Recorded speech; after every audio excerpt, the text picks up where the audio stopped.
Hello dear students, welcome back to the class. मैं हूं अंबिका सिंह, आप सभी के अपनी अकाउंटेंसी एजुकेटर। आप सभी का बहुत बहुत स्वागत करती हूँ आप ही के अपने फेवरेट चैनल मैग्नेट ब्रेन्स पर।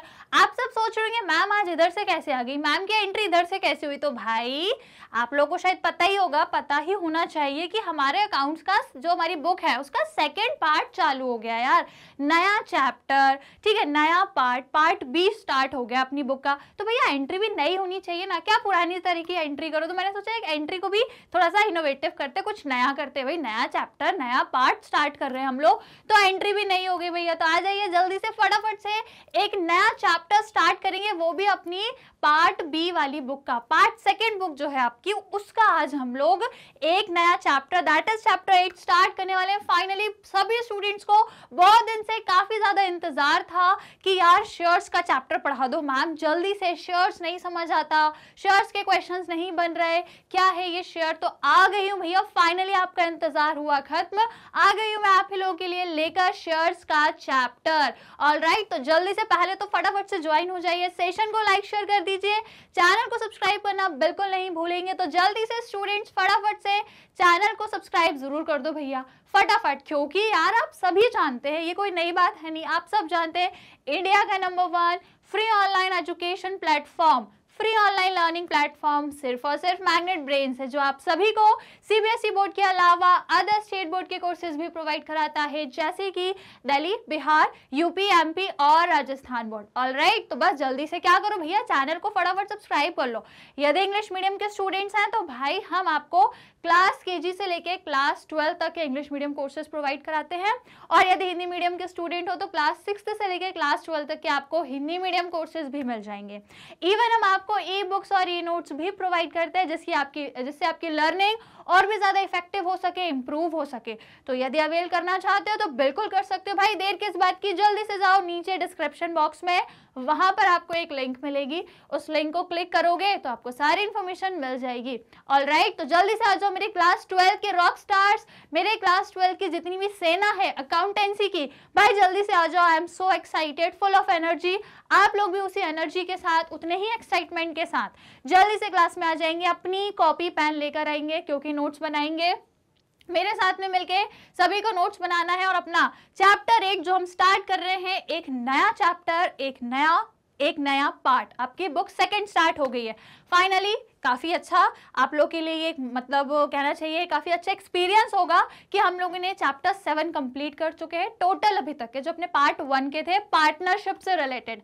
Now it's time to talk about accounts on the basis of company. मतलब अभी तक हमने पार्टनरशिप के अकाउंट्स को बनाना सीखा, अब हम कंपनीज में कैसे अकाउंट मेंटेन किए जाते हैं उस पर्टिकुलर चीज पे डिस्कशन चालू कर रहे हैं। आप सभी का इंतजार होता है खत्म, स्टार्ट कर रहे हैं हम हमारा चैप्टर नंबर 8। आई होप सभी ने लाइक शेयर कर दिया है, फटाफट से सब्सक्राइब कर दिया चैनल को, भाई फटाफट कर दो यार। इंडिया का number 1 free online education platform, जो आपको full and complete organise course provide कराता है और काफी सारे प्रैक्टिस क्वेश्चंस भी सॉल्व कराता है। तो जल्दी से क्या करना है, लाइक शेयर करना। फिर आइए आज के धमाकेदार सेशन को स्टार्ट करेंगे फुल एनर्जी के साथ और पूरे डेडिकेशन के साथ। ये ज्यादा इंपॉर्टेंट है, आपको मेरे डेडिकेशन के साथ बिल्कुल यहीं पर माइंड रखना है, ठीक है, यहीं पर दिमाग रखना। शेयर का चैप्टर भैया बहुत इंपॉर्टेंट है, एग्जाम में क्वेश्चंस आते हैं, डेफिनेटली आते हैं, आपको पता होना चाहिए। तो फिर आइए सेशन की शुरुआत और इस चैप्टर की शुरुआत करते हैं। As you know chapter number 8 है, जिसका नाम है company accounts, accounting for share capital.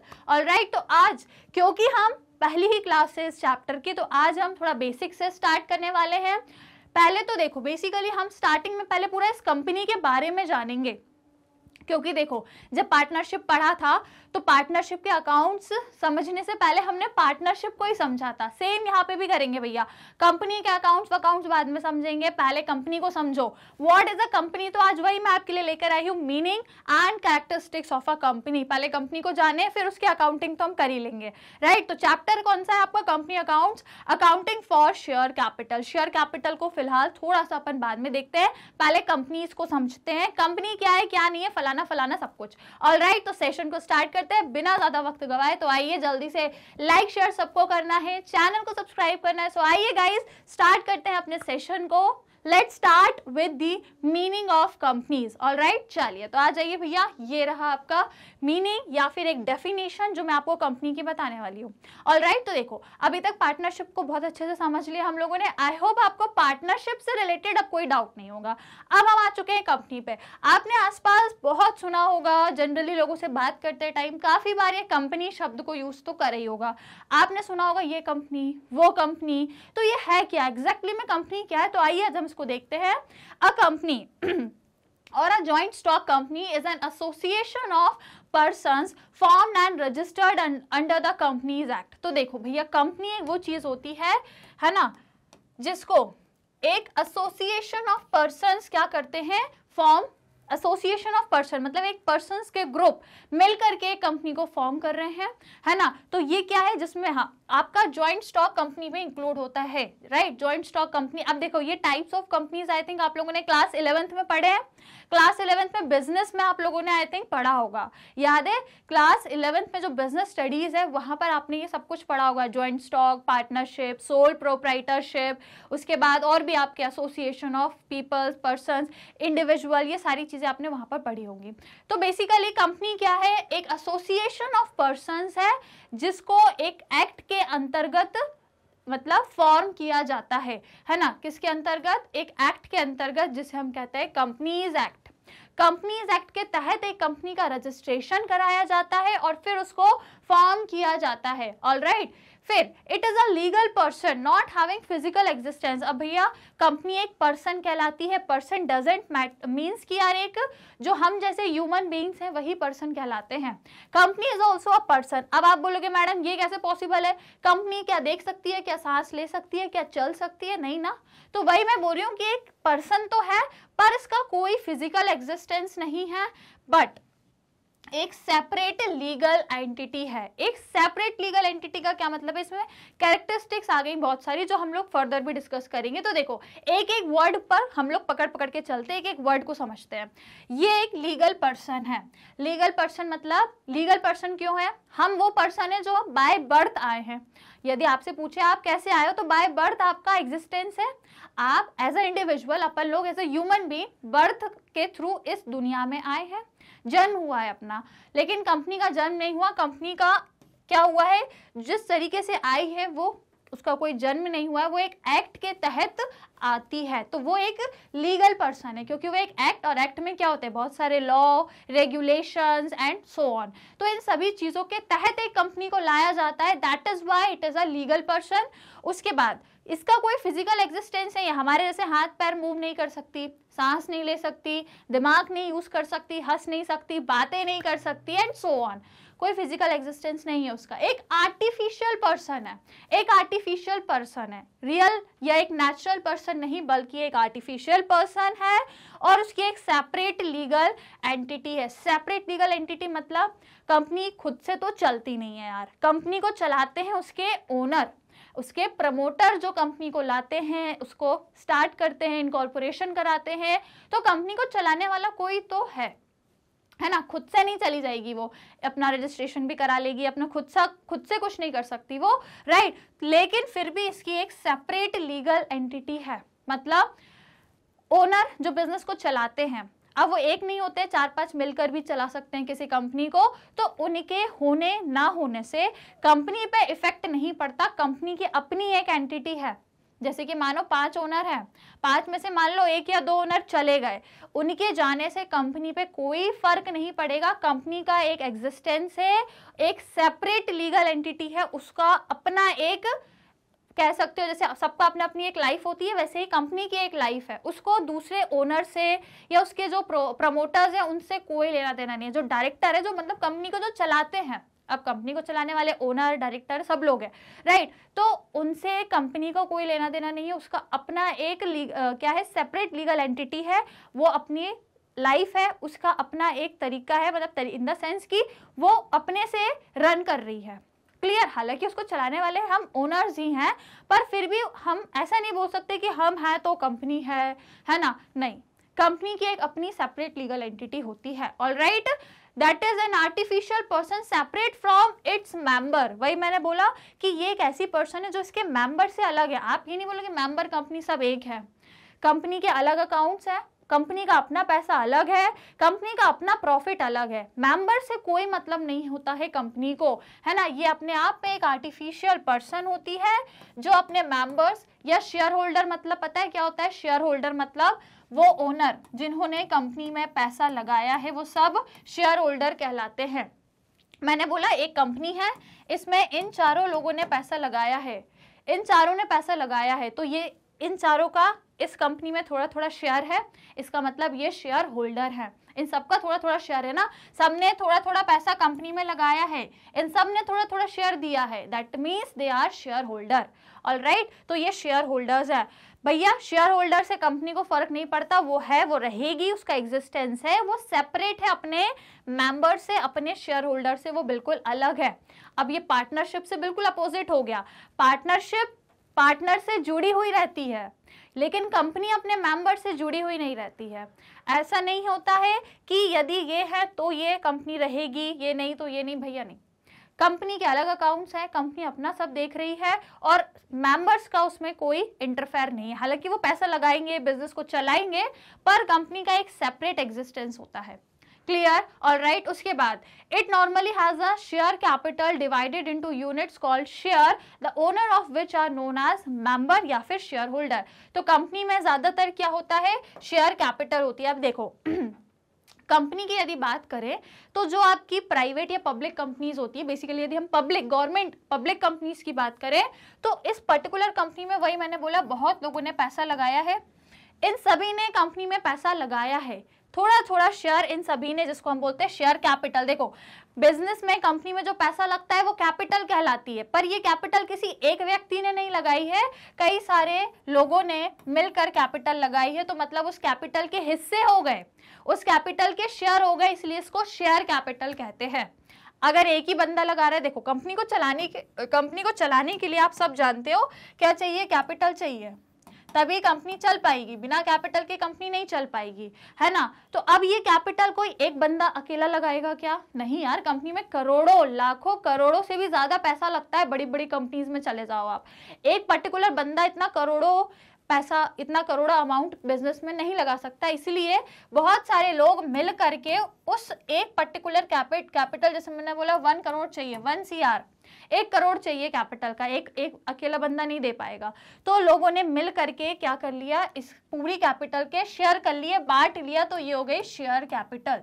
Share capital business में लगाते हैं ये सब मिलकर, तो ये जो सब मिलकर शेयर कैपिटल लगा रहे हैं, they are called as members या फिर shareholders. Is it clear? क्या बोलेंगे इनको, या तो मेंबर्स या फिर शेयर होल्डर। समझ में आया? ऑल राइट, तो ये आपका थोड़ा मीनिंग है। आगे बढ़ते हैं, अब हम आगे है हमारे पास, इंसॉल्वेंसी और death of a member does not affect continuity of company. भैया ये इंपॉर्टेंट बात है, पार्टनरशिप में हमने देखा था कि यदि एक या एक से ज्यादा पार्टनर इंसॉल्वेंट हो जाते हैं तो पार्टनरशिप बंद करनी पड़ती है ना। आपका पार्टनरशिप एक्ट कहता है कि यदि एक या एक से ज्यादा पार्टनर्स आपके इंसॉल्वेंट हो रहे हैं, ज्यादा पार्टनर्स की कीमत है, मतलब फॉर एग्जांपल 4 पार्टनर्स हैं, 2 या उससे ज्यादा आपके इंसॉल्वेंट हो रहे हैं, पार्टनरशिप बंद करनी पड़ेगी, बंद करना पड़ेगा। परंतु यदि कंपनी की बात करूं, अभी मैंने कहा इसका लीगल एक सेपरेट एग्जिस्टेंस है, सेपरेट लीगल एंटिटी है वो, उसको फर्क नहीं पड़ेगा। यदि कोई भी एक मेंबर या कोई भी शेयर होल्डर, समझ रहे हो, जिन्होंने पैसा लगाया, अभी मैंने बताया शेयर होल्डर का मतलब जिन्होंने कंपनी के कैपिटल में थोड़ा थोड़ा शेयर दिया है, दे आर शेयर होल्डर्स। उनमें से यदि कोई इंसॉल्वेंट हो गया, मतलब इंसॉल्वेंट मतलब पता है, हमने पार्टनरशिप में काफी बार पढ़ा है, इंसॉल्वेंट मतलब जो बिल्कुल जीरो पर आ गया, जिसके पास 1 रुपए भी नहीं है, एक पैसा भी नहीं है कि वो अपना कर्ज पूरा कर सके, और कर्ज इतना दुनिया भर का है कि पूछो मत, कोई हिसाब ही नहीं उसका, ठीक है। तो यदि ऐसा कोई भी ओनर या शेयर होल्डर है जो इंसॉल्वेंट हो गया, जिसकी डेथ हो गई है, लेकिन इससे कंपनी पे कोई फर्क नहीं पड़ेगा, ठीक है, does not effect continuity of company, चलती रहेगी, company continues even if a member become insolvent और डाई। कोई मेंबर की डेथ हो रही है, इंसॉल्वेंट भी हो रहा है, कंपनी चलती रहेगी, उस पर इफेक्ट नहीं पड़ेगा। Alright, company means a company incorporated. Company का मतलब डेफिनेशन दी हुई है काफी अच्छी। कंपनी का मतलब क्या होता है, एक ऐसी कंपनी जिसको लाया गया है, इनकॉर्पोरेट करना मतलब उसको लेकर आना, उसको एक पर्टिकुलर एक्टिविटी में लेकर आना, इनकॉर्पोरेशन करना उसका, किसके तहत? अपन अपनी मर्जी से कोई कंपनी नहीं खड़ी कर सकते कि हमने सोचा और हमने बना ली, नहीं, वो एक एक्ट के अंतर्गत आती है जिसको फॉलो करके आप उसको एग्जिस्टेंस में लेकर आओगे, कंपनी को रन करोगे। ऑलराइट, और एनी प्रीवियस कंपनी लॉ, कोई भी कंपनी लॉ है, काफी अभी जो चल रहा है अपना इंडियन का अपना कंपनीज एक्ट चलता है, ठीक है, इंडिया की कंपनी में देखें तो इंडियन कंपनीज एक्ट फॉलो किया जाता है। तो इन एक्ट के माध्यम से जब आप कंपनी को इनकॉर्पोरेट कर रहे हो, एग्जिस्टेंस में लेकर आ रहे हो, so that is your company. Alright, section 2 of 20 of the companies act 2013 के अंतर्गत ये डेफिनेशन कंपनी की दी गई है। इसके अलावा a company is an artificial person, company भी एक पर्सन है। देखो, अब जैसे हम अपन एक human being as an individual अपनी बात करें तो हम क्या बोलते हैं, हमारी अपनी जिंदगी है, हमारी अपनी लाइफ है, हमें कोई मतलब नहीं है कौन का क्या हो रहा है, हमारी अपनी जिंदगी है, हम अपनी मर्जी से करेंगे, किसी के होने ना होने से हमें फर्क नहीं पड़ता है, हमारी अपनी लाइफ है, हम अपना एंजॉयमेंट करते हैं, हम एकदम बेफिक्र हैं, किसी का होना नहीं होना हमें इतना फर्क नहीं पहुंचाएगा, हम अपनी लाइफ को जिएंगे जिएंगे जिएंगे। ऑलराइट, तो सेम कंपनी के साथ है, वो भी एक पर्सन है, हाउएवर वो एक नेचुरल पर्सन नहीं है, पर वो एक आर्टिफिशियल पर्सन है। क्योंकि एक आर्टिफिशियल पर्सन है, उसकी भी एक लाइफ है, वो एग्जिस्ट करेगी और वो उसकी पूरी लाइफ में क्या है, सेपरेट लीगल एंटिटी है, शेयर होल्डर का होना नहीं होना उसको इफेक्ट नहीं पहुंचाएगा। क्रिएटेड बाय लॉ, लॉ ने क्रिएट किया है, कौन सा, कंपनीज एक्ट, ठीक है, उसके अंदर के लॉज वगैरह जितने उसके द्वारा कंपनीज लाई गई है। सेपरेट एंटिटी है, ये सेपरेट एंटिटी है विद अ परपेचुअल सक्सेशन, ये भी एक इंपॉर्टेंट वर्ड है, इसका मीनिंग मुझे बताओ, एंड अ कॉमन सील। अब ये परपेचुअल सक्सेशन क्या होता है? इसका मतलब कि कंपनी की जो लाइफ है उसका आप अंदाजा नहीं लगा सकते कि यार 5 साल 10 साल, एक परपेचुअल सक्सेशन के मोटिव के साथ कंपनी चलती है कि ये लंबे टाइम तक चलेगी, बहुत लंबे टाइम तक, फ्यूचर में बहुत लंबे टाइम तक चलेगी। अब जैसे ये टाटा इंडस्ट्रीज है, क्या इन्होंने ये सोच के लेकर आए थे कि हम 5-10 साल रहेंगे? कब से चल रही है और आज भी चल रही है और मुझे नहीं पता आगे भी कब तक चलेगी। ये है परपेचुअल सक्सेशन। हर एक कंपनी इसी मोटिव से आती है कि भैया लॉन्ग लाइफ रहेगी, इसके जो शेयर होल्डर्स है वो बदलते जाएंगे, वो बदलते जाएंगे, आज किसी और ने पैसा लगाया है, कल कोई और लगाएगा पैसा, ओनर शेयर होल्डर्स बदलते जाएंगे, परंतु कंपनी कभी बंद नहीं होगी। इसका परपेचुअल सक्सेशन है, मतलब ये चलती रहेगी, लॉन्ग लाइफ है इसकी, है ना। और एक कॉमन सील है, कॉमन सील मतलब जैसे हम और आप एक इंडिविजुअल ह्यूमन बीइंग है, हम जब भी कॉन्ट्रैक्ट करते हैं तो क्या करते हैं भैया, उस पर सिग्नेचर करते हैं इस तरीके से, ठीक है, हम एक सिग्नेचर करते हैं कि हाँ ये हमारा कॉन्ट्रैक्ट है, हम इंडिविजुअल हैं, हमें कॉन्ट्रैक्ट में आना है, तो हम सिग्नेचर के माध्यम से, मतलब एक हमारी तरफ से सिग्नेचर हो गया, मतलब हाँ हम रेडी हैं, हमने एक एग्रीमेंट कर लिया, हमने वहां पे साइन कर दिया अपने।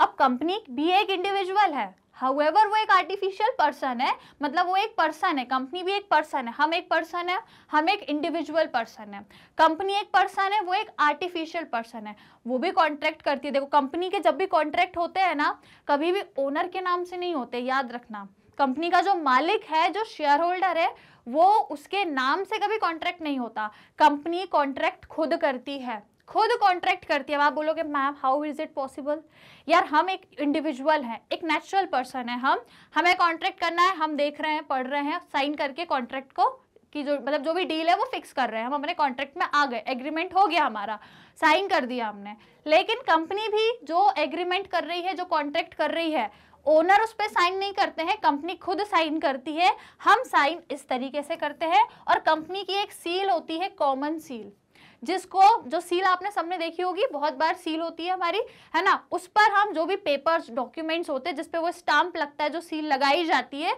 वो कंपनी का एक तरीके का सिग्नेचर का ही काम करती है। ऑलराइट, तो यदि कंपनी कोई कॉन्ट्रैक्ट कर रही है, जैसे कि कंपनी का कॉन्ट्रैक्ट हो रहा है भैया, ओनर या शेयर होल्डर इस पर साइन नहीं कर सकते, वो उनका वो पर्सनल हो जाएगा, फिर यदि उनने साइन कर दिया तो वो उनका पर्सनल कहलाएगा। लेकिन कंपनी अपना कॉन्ट्रैक्ट कर रही है तो कंपनी के नाम से होगा कॉन्ट्रैक्ट, कंपनी साइन करेगी, कैसे साइन करेगी, उसकी जो सील होती है ना, एक कॉमन सील, उससे कंपनी का सिग्नेचर माना जाता है एक तरीके से। ऑलराइट, समझ में आया? तो भैया क्या समझ में आया अभी तक आपको कि कंपनी बिल्कुल अलग है उसके ओनर से। जैसे पार्टनरशिप फर्म में हम देखते थे, पार्टनरशिप उसके पार्टनर से ही जुड़ी है, पार्टनर के भरोसे ही पूरी पार्टनरशिप चलती है, पर यहाँ कंपनी में ऐसा नहीं है। Company is an different thing, वो एक अपने आप में एक इंडिविजुअल है, अपने आप में एक पर्सन है, एक देखो इंडिविजुअल नहीं, इंडिविजुअल हम नेचुरल पर्सन्स को कहा जाता है। हम इंडिविजुअल है, हम एक नेचुरल पर्सन इंडिविजुअल कहलाते हैं, और कंपनी एक आर्टिफिशियल पर्सन है। ऑलराइट, समझ आया, क्लियर है? तो ये हो गई आपकी कंपनी। नाउ अब अपन नेक्स्ट क्या देखने वाले हैं, इसकी कुछ विशेषताएं, फीचर्स या फिर कैरेक्टरिस्टिक्स देखते हैं, है ना। कंपनी के कैरेक्टरिस्टिक्स या फीचर, तो भैया सबसे पहला इनकॉर्पोरेशन। जैसे कि एक नेचुरल पर्सन जो हम इंडिविजुअल्स हैं, इनको कैसे इनका बर्थ होता है, नेचुरली हमारा बर्थ हुआ है, राइट। लेकिन कंपनी भी एक पर्सन है पर उसका नेचुरली बर्थ नहीं होता है। A company is an artificial person created by the process of law, that is the companies act. इसको लॉ के तहत, कानून से, एक लीगल प्रोसीजर से, एक पूरे लीगल प्रोसीजर से इसको लेकर आया जाता है एग्जिस्टेंस में, कंपनीज एक्ट 2013 को फॉलो करके। उसमें बहुत सारी चीजें कंपनीज के बारे में लिखी हुई है, राइट। आप यदि कभी आगे अपना प्रोफेशनल कोर्स करोगे तो ये सब एक्ट आपको पढ़ने रहेंगे कंपनीज एक्ट के, ऑलराइट। तो कंपनीज एक्ट में सारी चीजें आपको मिलेंगी, कैसे कंपनी को इनकॉर्पोरेट करना है, कैसे एग्जिस्टेंस में लाना है, एवरीथिंग। तो ये पहला ही फीचर है कि हम इंसानों का तो भैया बाय नेचर बर्थ होता है हमारा, पर कंपनी का एग्जिस्टेंस में अगर उसको लाना है तो लीगल प्रोसीजर के माध्यम से पूरा एक प्रोसेस रहेगा, कंपनीज एक्ट के माध्यम से या उसके बेसिस पे जो चीजें होंगी वो आपका इनकॉर्पोरेशन कहलाता है कंपनी का। इस तरीके से कंपनी आती है एग्जिस्टेंस में, clear. Then separate legal entity है भैया, कंपनी अलग है। उसको आप ये मत समझना कि मेंबर नहीं रहे, शेयर होल्डर नहीं रहे तो कंपनी नहीं रहेगी। शेयर होल्डर चले भी जाएंगे तो नए लोग पैसा लगाएंगे। बिजनेस में पैसा लगाने के लिए बहुत लोग हैं, बहुत बड़े बड़े लोग बैठे हैं जो बिजनेस में पैसा लगाना चाहते हैं, है ना। अगर आपके शेयर होल्डर चले भी गए तो कोई दूसरा लोग आ जाएंगे पैसा लगाने। बिजनेस के पास, कंपनी के पास कमी नहीं है शेयर होल्डर्स की, बहुत लोग बैठे हैं भैया पैसा लगाने के लिए। बहुत लोग चाहते हैं अच्छी अच्छी कंपनी के शेयर खरीदें, उनमें पैसा लगाएं। और अभी देखो शेयर में आपको और समझाऊंगी, अभी तो हम कंपनी समझ लें, शेयर भी समझाऊंगी, ठीक है। तो बहुत लोग हैं कंपनी के पास जो उसमें पैसा इन्वेस्ट करना चाहते हैं, इसलिए कंपनी शेयर होल्डर पर डिपेंड नहीं करती है कि यार वो हैं तो हम हैं। चले गए शेयर होल्डर तो ठीक है ना, दूसरे आ जाएंगे, कोई और है जो पैसा लगा लेगा। बहुत लोग बैठे हैं बिजनेस में पैसा लगाने के लिए, है ना। तो भैया उसकी सेपरेट लीगल एंटिटी है। Company is an artificial person having a legal entity separate from its share holder. Share holder से कंपनी की पहचान नहीं है कि वो है तो कंपनी है, वो नहीं भी है तो भी दिक्कत नहीं है भैया, वो उसकी एक सेपरेट अपनी एंटिटी है, एक सेपरेट है, मतलब उसकी जो आइडेंटिटी है वो से अलग है, सेपरेट है अपने शेयर होल्डर से, ऑलराइट। तो company is a different thing और वो सेपरेट है उसके शेयर होल्डर से, बिल्कुल अलग है कंपनी। देन एक आर्टिफिशियल पर्सन है ना, कोई है वो पर्सन, वो भी देखो हम पर्सन क्या करते हैं, कॉन्ट्रैक्ट करते हैं, साइन करते हैं और एक एग्रीमेंट करते हैं हम लोग। सेम कंपनी भी एग्रीमेंट करेगी, कॉन्ट्रैक्ट में आएगी, साइन करेगी, कैसे, अपनी कॉमन सील से। मतलब जो सील होती है, सील सबने देखी है, जो स्टैंप लगता है ना, ब्लू कलर का इंक से स्टैंप लगाते हैं, वही है सील, ठीक है। तो कंपनी भी कॉन्ट्रैक्ट करती है, हम इंसानों की तरह वो भी है, वो भी कॉन्ट्रैक्ट कर रही है, वो भी प्रॉफिट कमा रही है, वो भी बिजनेस कर रही है, कंपनी में भी बिजनेस चल रहा है, तो वो भी एक पर्सन है, परंतु नेचुरल पर्सन नहीं, उसका कोई जन्म नहीं हुआ है, उसको हम लेकर आए हैं एक आर्टिफिशियल प्रोसेस से। सो यदि हम कानून की नजरों में देखें, कानून की नजरों में देखें तो ये एक आर्टिफिशियल पर्सन है ना। क्यों है? हम पर्सन प्रॉपर्टी खरीदते हैं, आपने घर गाड़ी बंगला खरीदा है, कंपनी भी खरीदती है, कंपनी की अपनी एक बिल्डिंग है, कंपनी के अपने फिक्स्ड एसेट्स हैं, उसकी भी गाड़ी है भैया, कंपनी में भी गाड़ियां होती हैं, कंपनी का भी बहुत कुछ होता है। आपके पास प्रॉपर्टी है, कंपनी के पास भी प्रॉपर्टी है, आप अपने नाम पे प्रॉपर्टी खरीदते हो, कंपनी अपने नाम पे प्रॉपर्टी खरीदती है। कंपनी के ओनर खुद अपने नाम पे प्रॉपर्टी नहीं खरीदते, कंपनी खुद अपने नाम पे प्रॉपर्टी खरीदती है और वो प्रॉपर्टी ओनर की नहीं कहलाती, कंपनी की प्रॉपर्टी कहलाती है ना। तो एक तरीके से भैया आप प्रॉपर्टी खरीदोगे आपकी कहलाएगी, कंपनी प्रॉपर्टी खरीदती है कंपनी की ही कहलाती है। एंटर इनटू कॉन्ट्रैक्ट, आप कॉन्ट्रैक्ट करते हो, कंपनी भी कॉन्ट्रैक्ट करती है। कंडक्ट बिजनेस, एक इंसान, हम और आप बिजनेस करते हैं, कंपनी भी बिजनेस करती है ना। स्यू और be sued for its death and action. Sued मतलब केस करना, आप भी किसी दूसरे पे केस कर सकते हो, आप पर भी कोई केस कर सकता है। सेम तरीके से कंपनी भी किसी पे केस कर सकती है और कंपनी पर भी कोई केस कर सकता है, ऑलराइट। जिसको ये कहा है स्यू और टू बी स्यूड। स्यूड मतलब किसी पर केस करना और या फिर किसी के द्वारा आप पर केस भी हो सकता है, क्लियर। तो ये सभी चीजें जो लास्ट में लिखी थी ये हर एक पर्सन करता है, नेचुरल पर्सन और कंपनी, क्योंकि वो भी कर रही है तो वो भी पर्सन है परंतु आर्टिफिशियल पर्सन है। Clear, right. चलो ये है कैरेक्टरिस्टिक्स। इसके अलावा है आपके पास एक परपेचुअल एग्जिस्टेंस, मतलब इसको हम एक लिमिटेड नहीं सोचते कि यार 4-5 साल के लिए कंपनी है, कंपनी की बहुत लॉन्ग लाइफ होती है। A company has a perpetual succession that is its existence is not affected by the death. देखो इसकी लंबी लाइफ है, किसी शेयर होल्डर की होने या ना होने से उनकी लाइफ कब तक है कब तक नहीं है उससे कंपनी की लाइफ पर प्रभाव नहीं पड़ेगा। आपने बोला ये शेयर होल्डर 2-3 साल के लिए है, इसके बाद फिर ये चला जाएगा तो कंपनी भी बंद हो जाएगी, नहीं भैया, किसने बोला?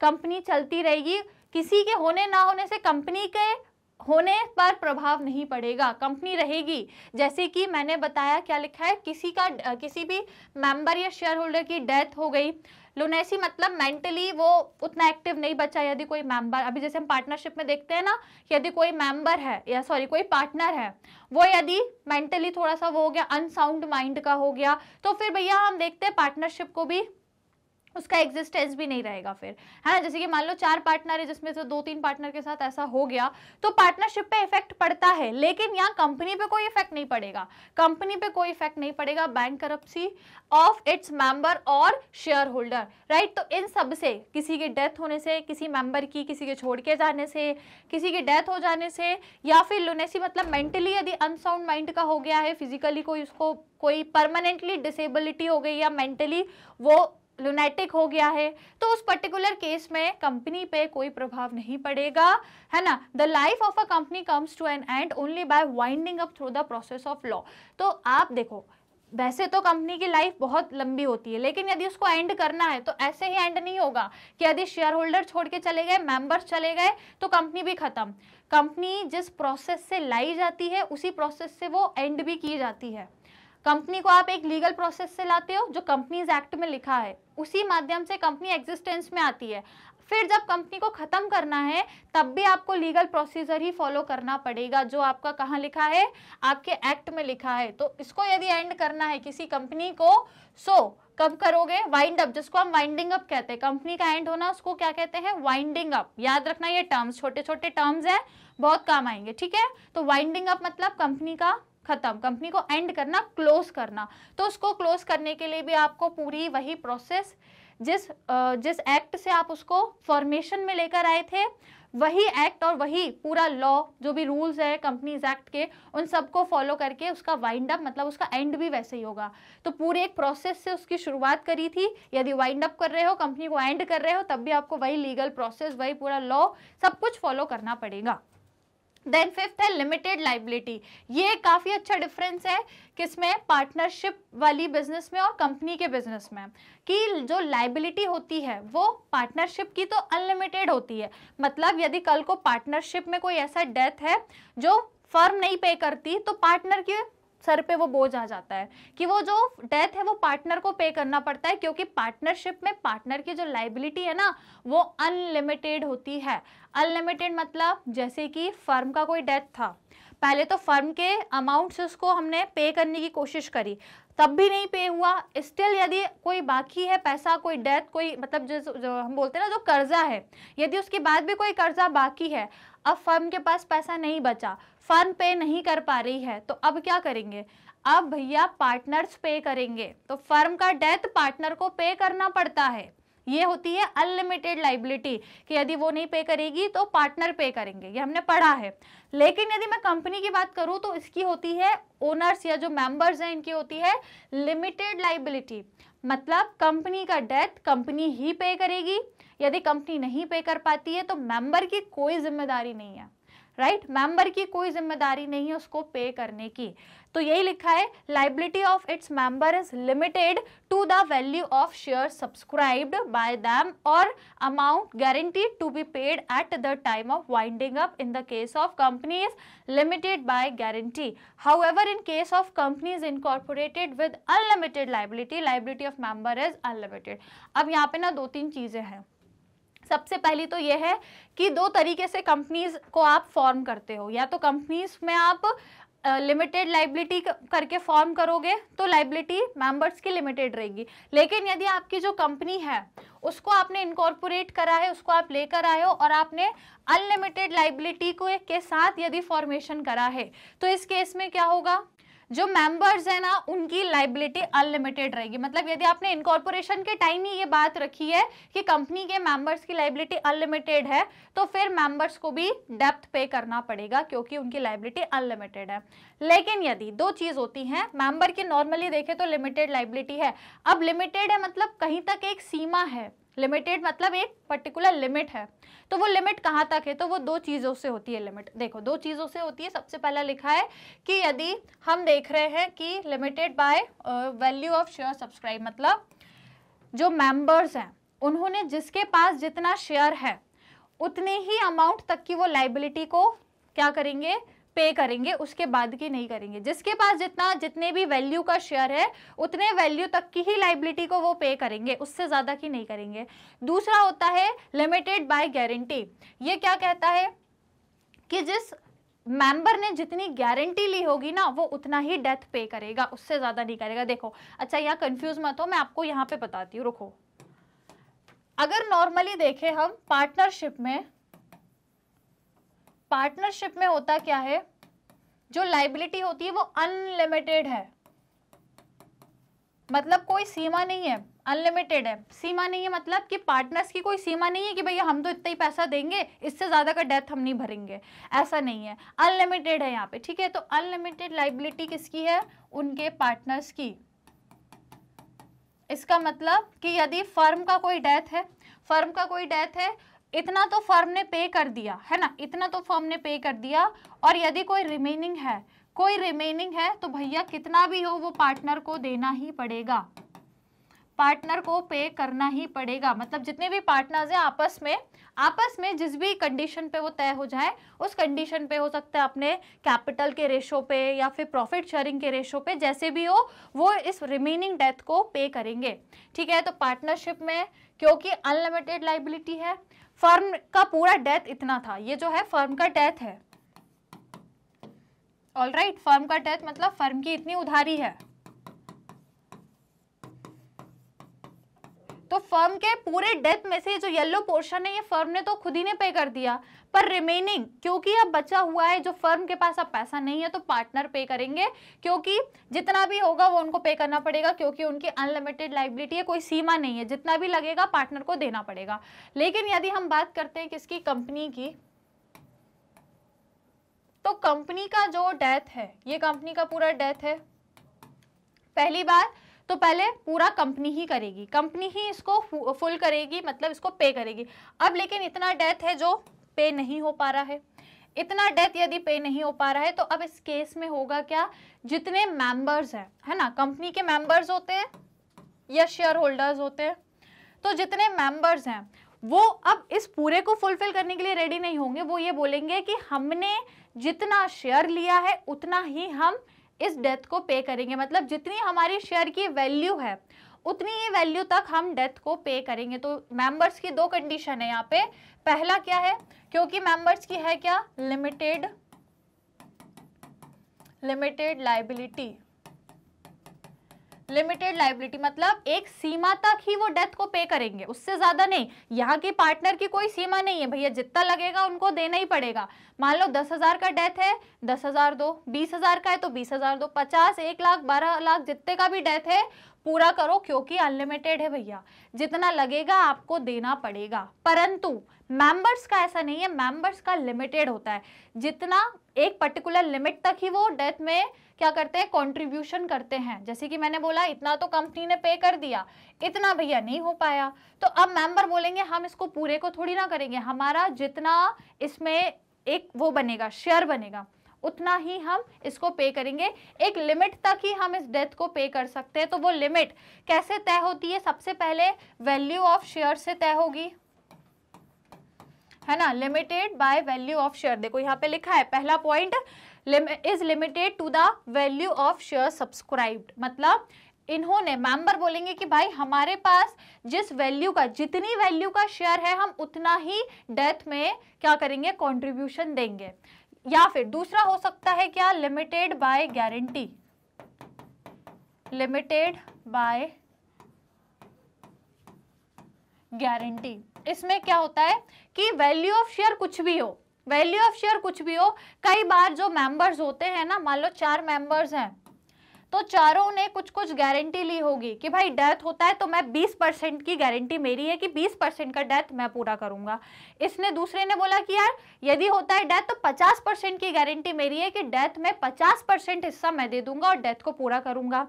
फिर तीसरे ने बोला कि यार चलो 70% की जिम्मेदारी मेरी है, डेथ यदि होता है तो 70% मैं दे दूंगा। तो मतलब ये एक गारंटी दे रहे हैं कि यार हम 10% डेथ में वो करेंगे। मतलब वैल्यू ऑफ शेयर कुछ भी हो, वैल्यू ऑफ शेयर इनकी कुछ भी हो, डजंट मैटर, पर इन्होंने जितनी गारंटी दी है, किसी ने दी है 20% की गारंटी कि वो डेथ में 20% का कॉन्ट्रीब्यूट करेंगे, किसी ने दी है 50% की गारंटी कि वो डेथ में 50% कॉन्ट्रीब्यूट करके कंपनी के डेथ को पूरा करेंगे। तो जितना डेथ कंपनी ने कर सकी वो कर दिया, जो बचा हुआ रह गया है वो मेंबर्स करेंगे, पर एक लिमिटेड सीमा तक करेंगे। ऐसा नहीं है कि जितना भी हो मेंबर को करना ही पड़ेगा, मतलब करना पड़ेगा, कोई जबरदस्ती नहीं है। एक लिमिट तय करी जाती है जिस लिमिट में ही वो मेंबर्स उसमें कंट्रीब्यूट करते हैं। तो दो है इसके रास्ते, या तो limited up to the value of share, जिसके पास जितनी वैल्यू का शेयर होगा वो उतना ही उसमें डेथ में कंट्रीब्यूट करेगा। जैसे मैंने बोला किसी के पास 1000 का शेयर है ना, छोटा सा एग्जांपल दे रही हूँ, किसी के पास 1000 का शेयर है तो वो इतना ही उस डेथ में भी कंट्रीब्यूट करेगा, इससे ज्यादा का नहीं करेगा। तो जिसके पास जिस वैल्यू का शेयर है ना, जिस वैल्यू का शेयर है वो उतने ही वैल्यू तक का ही डेथ में कंट्रीब्यूशन देगा। दूसरा है कि जिसने जितनी गारंटी दी होगी ना, जिसने जितनी गारंटी दी होगी वो उतनी ही गारंटी के साथ अपने डेथ के, कंपनी के डेथ में कंट्रीब्यूशन देगा। Is it clear? अब समझ आया क्या है लिमिटेड लायबिलिटी का मतलब। All right. और एक चीज और इंपॉर्टेंट रहती है कि यदि फर्म के डेथ को पे करने के लिए पार्टनर के पास भी जितना पैसा था वो खत्म हो गया, स्टिल डेथ यदि पे नहीं हो पाया, डेथ मतलब उधारी फिर भी यदि पे नहीं हो पाई, कंपनी के पास जितना पैसा था पूरा लग गया, कंपनी का लग गया, पार्टनर का भी लग गया, अभी भी नहीं हुआ, तो अब अपना जो पार्टनर है ना वो पर्सनल प्रॉपर्टी से भी पैसा लाएंगे। पर्सनल प्रॉपर्टी मतलब पार्टनर को यदि अपना घर बेचना पड़ जाए, अपनी गाड़ी बेचनी पड़ जाए, पर्सनल प्रॉपर्टी कोई बेचनी पड़ जाए तो वो भी वो बेच सकते हैं, क्योंकि वो उनकी अनलिमिटेड लायबिलिटी है। मतलब जैसे तैसे करके इन्हीं को डेप्थ पूरा करना है, यहाँ पे कोई लिमिटेड नहीं है कि हम तो इतना ही कंट्रीब्यूट करेंगे। जैसे इनने बोला कि वैल्यू ऑफ शेयर तक ही हम कंट्रीब्यूट करेंगे, जितनी गारंटी दी उतनी देंगे, उससे ज्यादा नहीं देंगे, हमारी एक लिमिट है, एक लिमिटेड है हमारी लायबिलिटी। All right. पर इनकी अनलिमिटेड है, एक बार जितना पैसा था सब लगा दिया फिर भी नहीं हुआ डेथ पूरा, तो जाओ पर्सनल प्रॉपर्टी में से भी पैसा लाओ, घर में जो लॉकर में रखा है आपने वो पैसा लेकर आओ और पूरा करो, क्योंकि इनकी अनलिमिटेड है। पर यहाँ ऐसा नहीं बोल सकते मेंबर से कि जाओ अपने घर की पर्सनल प्रॉपर्टी बेच के पैसा लाओ।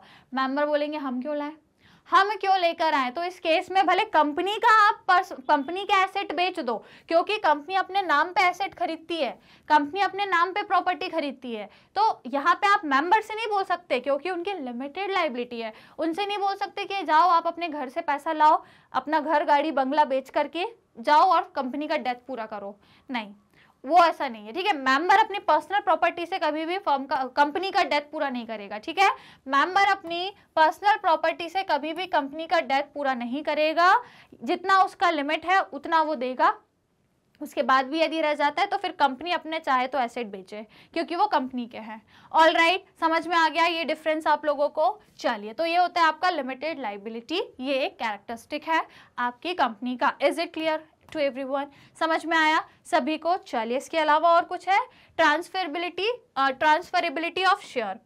अब यदि हम शेयर्स के ट्रांसफर की बात करें तो ये जो कंपनी होती है ना, are freely transferable in the case of companies listed on a stock exchange. In the case of unlisted companies and private companies, it is regulated by articles of association of the company.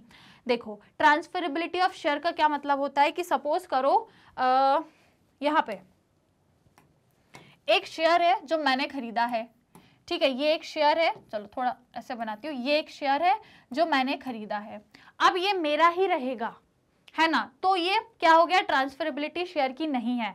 लेकिन यदि मैं चाहूं तो इस share को किसी और को देके इसको क्या बोल दूंगी कि मैंने मेरा शेयर ट्रांसफर कर दिया, किसी और को दे दिया मैंने मेरा शेयर, ठीक है, तो मेरा शेयर था, मैंने एक बी को दे दिया, मैं ए हूं, मैंने किसी बी पर्सन को ये शेयर दे दिया, तो ये शेयर मेरा ट्रांसफर हो गया, राइट। तो यही होता है आपका ट्रांसफरेबिलिटी ऑफ शेयर। तो यदि कंपनी के हम देखते हैं, कंपनी शेयर इशू करके कैपिटल रिसीव करती है, तो वो जो कंपनी के शेयर हैं वो कब ट्रांसफर होते हैं, यदि वो स्टॉक एक्सचेंज पर रजिस्टर्ड है। तो सेबी सबने सुना है, सेबी, है ना, अभी हम आगे पढ़ेंगे भी जब हम शेयर पर आएंगे। तो फिलहाल बस इतना देखो कि जो कंपनी स्टॉक एक्सचेंज पर रजिस्टर्ड होती हैं, मुझे आप लोग कमेंट्स में सेबी का फुल फॉर्म भी बताएंगे, और आपने आई थिंक बिजनेस स्टडीज में तो पढ़ा होगा डेफिनेटली, ठीक है, स्टॉक एक्सचेंज बोर्ड ऑफ, बताना, ठीक है, मुझे कमेंट्स में सब बताएंगे कि आधा फुल फॉर्म बता दिया है, अब आप बता देना, ठीक है। तो ये आपने बिजनेस में तो पढ़ा ही होगा, सेबी।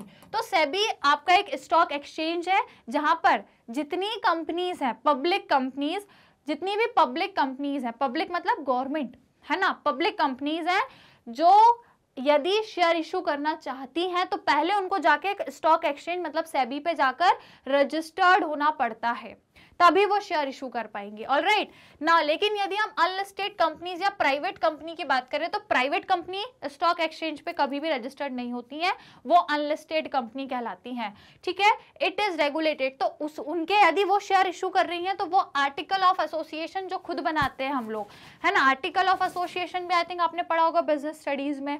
आर्टिकल ऑफ एसोसिएशन क्या होता है, जहां पर बिजनेस अपने रूल्स एंड रेगुलेशंस लिखती है एक आर्टिकल में, उसको हम आर्टिकल ऑफ एसोसिएशन कहते हैं कि ये कंपनी के रूल्स एंड रेगुलेशंस हैं।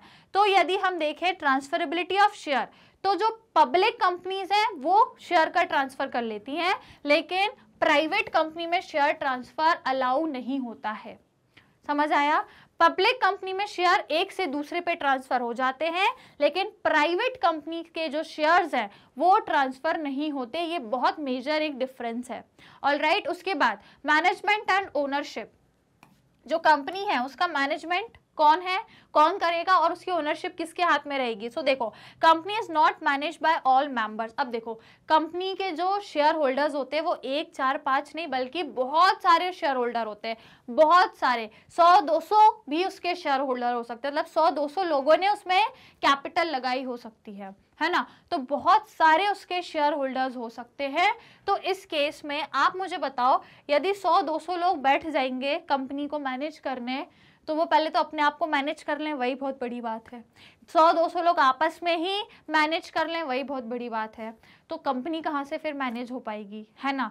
तो इतने सब लोग मैनेज नहीं कर पाएंगे, इसलिए उनके बीच में एक रिप्रेजेंटेटिव इलेक्ट कर दिया जाता है। जैसे 200 लोग हैं शेयर होल्डर्स, 200 लोगों ने पैसा लगाया है कंपनी में, तो उन 200 में से एक को वोटिंग मतलब वोटिंग करके, इलेक्शन टाइप करके एक को रिप्रेजेंटेटिव बना दिया जाता है, जो कहलाता है डायरेक्टर।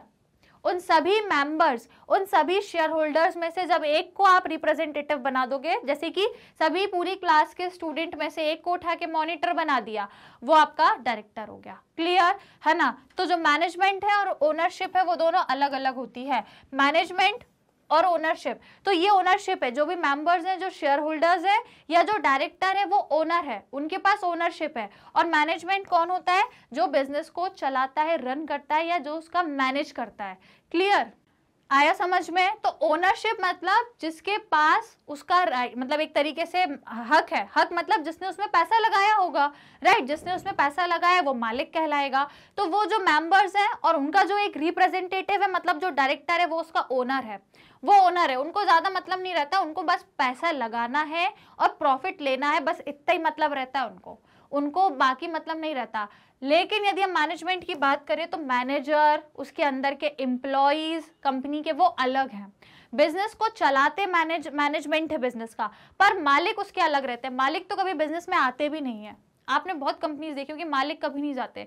मालिक का काम या जो ओनर का काम है वो सिर्फ पैसा लगाना और आखिरी में प्रॉफिट कितना है उसमें डिविडेंड लेना, बस उसको पैसा लगाना है और प्रॉफिट में हिस्सा लेना है, इतना ही काम है ओनर्स का या डायरेक्टर्स का।